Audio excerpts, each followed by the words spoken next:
I'm Craig Smith, the director of the Center for First Amendment Studies. I have been the only director it's had for the last 25 years when we brought it to the campus in 1988.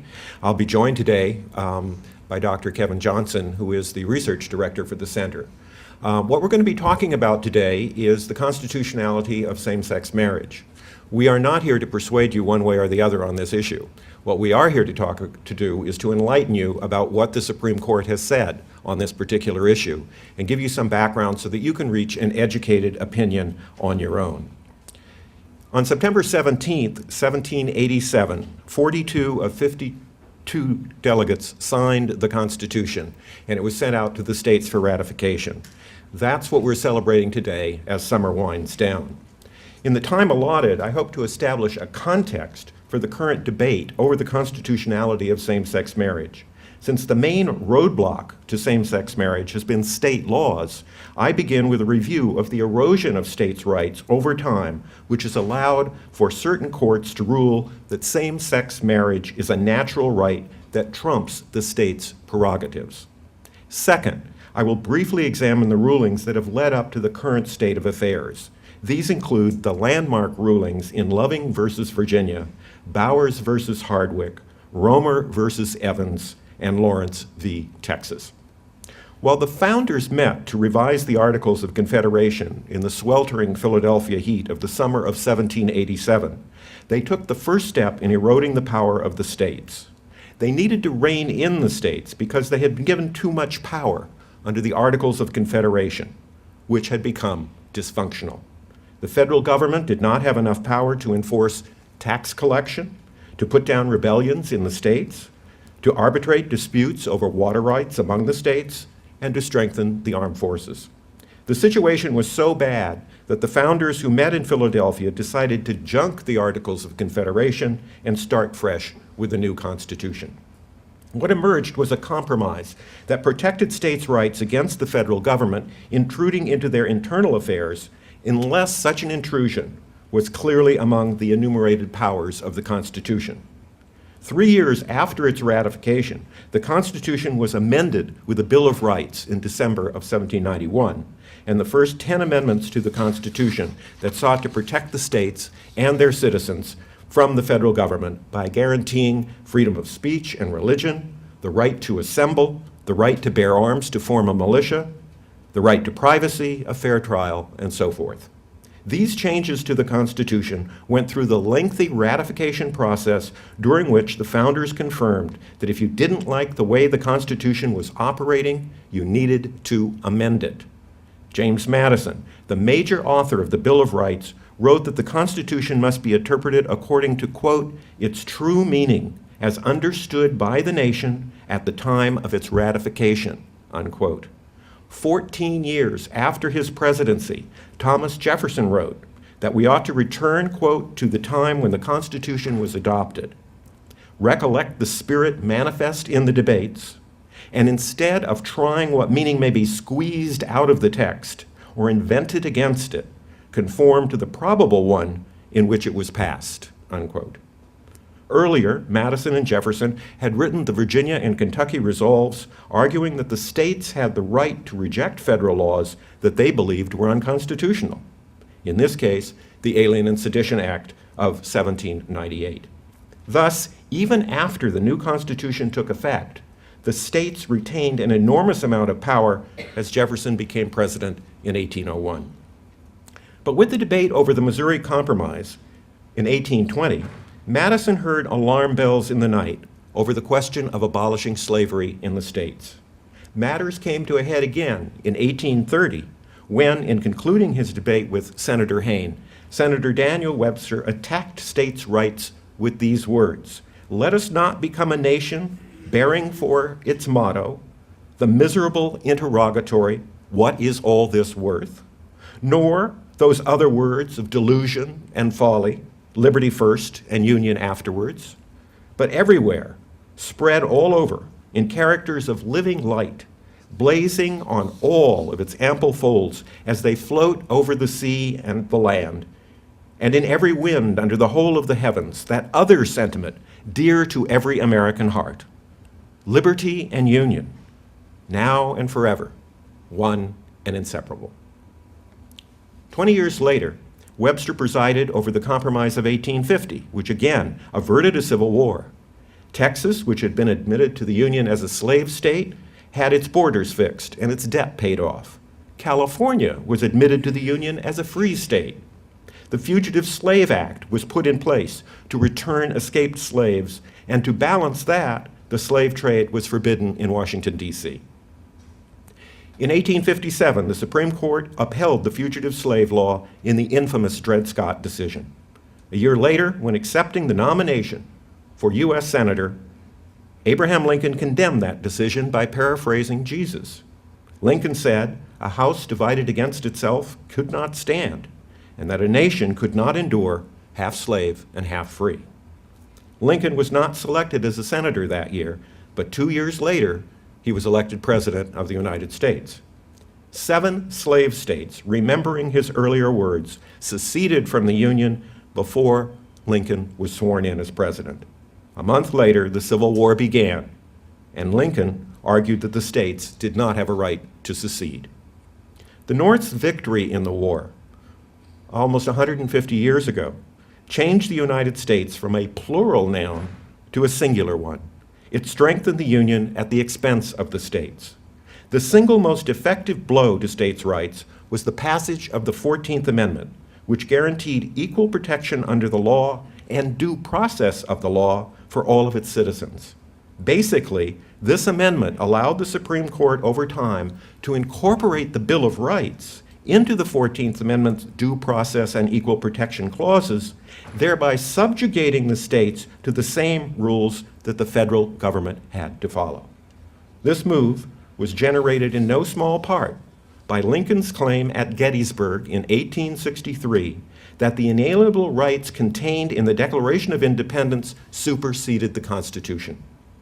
Thus, over the years, slowly but surely, states were forced to guarantee freedom of expression and religion to their citizens and all the other natural rights that were contained in the Bill of Rights. The most dramatic progress in this regard came during the tenure of Chief Justice Earl Warren, the former governor of California. Warren cobbled together a unanimous decision in Brown versus the Board of Education in 1954, which overturned states' rights to maintain separate but equal facilities for different races. In Mapp versus Ohio, the Warren Court applied the federal rules of procedure in criminal investigations to the states. In Pointer versus Texas, states were forced to allow all witnesses to be cross-examined. In Gideon versus Wainwright, the states were required to provide counsel to the poor. In Miranda versus Arizona, state and police were required to read arrest rights to anyone they arrested. This major erosion of states' rights, with an emphasis on securing natural rights through the 14th Amendment, set the stage for dramatic rulings regarding the states' rights to define what constitutes a legitimate marriage. However, the first step came in 1879 when the Supreme Court ruled in Reynolds versus the United States that polygamy was not in the best interest of children and outlawed the practice which had been common among Mormons and a few other religions. Perhaps even more dramatic was the ruling in Loving versus Virginia in 1967. Virginians Mildred Jeter, an African American, and Richard Loving, a white man, crossed the state line into Washington, D.C., where they were married. When they returned to Virginia, they were sentenced to 1 year in jail for violating Virginia's law against interracial marriage, known as miscegenation. The law not only prohibited such marriage ceremonies in the state, like every other southern state, it prohibited couples from going to other states, getting married, and returning to Virginia. In handing down his ruling, the trial judge said, quote, "Almighty God created the races, white, black, yellow, Malay, and red, and he placed them on separate continents. And for the interference with his arrangements, there would be no cause for such marriages. The fact that he separated the races shows that he did not intend for the races to mix," unquote. After their trial, the Lovings appealed to Attorney General Robert Kennedy, who referred the couple to the ACLU, the American Civil Liberties Union, which then appealed the ruling to the Supreme Court in the last year of Justice Earl Warren's tenure.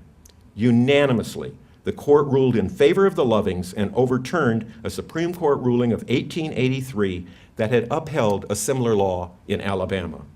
Chief Justice Warren wrote the unanimous decision in which he said, quote, "Marriage is one of the basic civil rights of man, fundamental to our very existence and survival. To deny this fundamental freedom on so unsupportable a basis as racial classifications embodied in these statutes, classifications so directly subversive of the principle of equality at the heart of the 14th Amendment, is surely to deprive all states' citizens of liberty without due process of the law. The 14th Amendment requires that the freedom of choice to marry not be restricted by invidious racial discrimination. Under our Constitution, the freedom to marry or not marry a person of another race resides with the individual and cannot be infringed upon by the states." End of quote. While all state laws against interracial marriage were repealed, the states, particularly in the South, continued to uphold laws that discriminated against classes of people in other ways. The most notorious of these laws was the prohibition on same-sex marriage, which some states labeled sodomy or unnatural or deviant behavior. The statute of the state of Georgia was challenged in 1982 when Michael Hardwick ran afoul of the law by drinking in public. When he paid his fine, the court found that the warrant had contained the wrong date. A police officer was sent to Hardwick's home with the corrected warrant. He discovered Hardwick engaged in oral sex with another man and arrested Hardwick under the Georgia law prohibiting such activity. Hardwick sued the Georgia Attorney General Bowers to clear his name, and the ACLU took up his case. In 1986, in Bowers versus Hardwick, the Supreme Court ruled by a narrow 5-4 majority that homosexual sex was not a natural right, and therefore the states could prohibit it.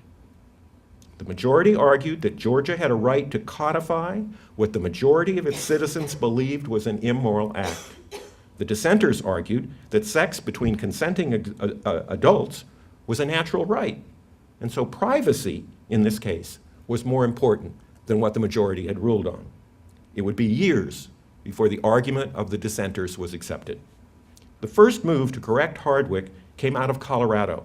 In 1994, the voters of Colorado passed a ballot proposition that amended the Colorado Constitution so that it deprived lesbians, gays, and bisexuals of anti-discrimination law protection.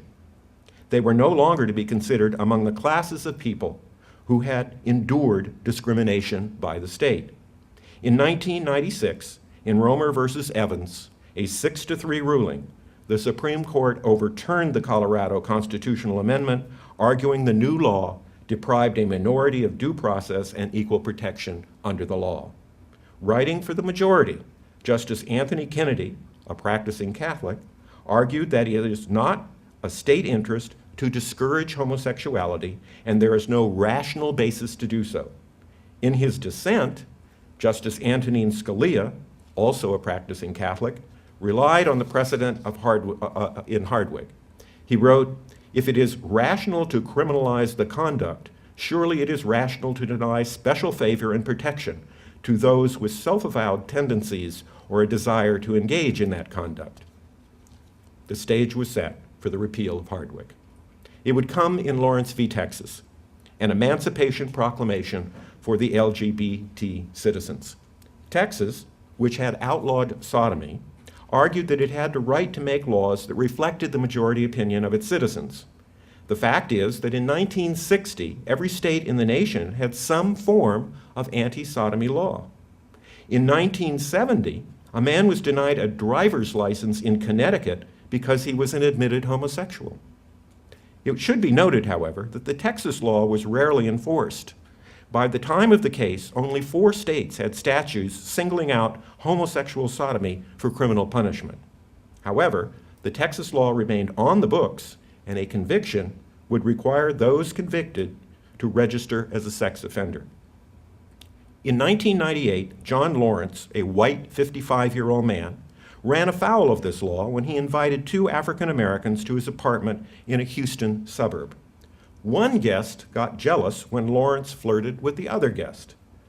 The jealous guest left and called the police, claiming that an African-American guest was waving a gun at a party. The police arrived, and the offended guest pointed to Lawrence's apartment. When the police entered, Lawrence was in bed having sex with the other guest. They were arrested and spent the night in jail. At the time of the trial, Lambeau Legal represented Lawrence, and seeing an opportunity to overturn the law, they had him plead no contest to the charge.